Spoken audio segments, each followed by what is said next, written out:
Pozdrav svima ljudi, nalazite se na kanalu Technical Lights, a danas ćemo pričati o punjaču za baterije HTC. Kao što vidite, ovaj punjač je gornji punjač, znači nije sa strane nego je gornji, vidite, ovo može da se izvadi i da se napravi od ovoga USB, a ovo ostaje, vidite, HTC, punjenje.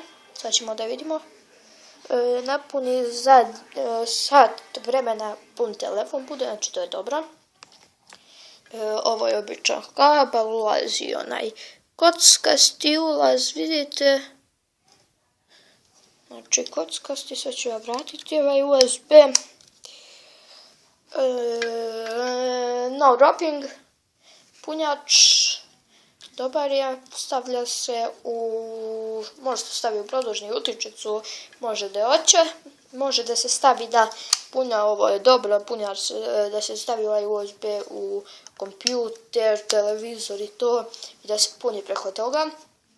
To je to što se tiče ovog punjača. Hvala vam što ste gledali. Subscribe, like, share, comment. Thank you for watching and bye. Ćao.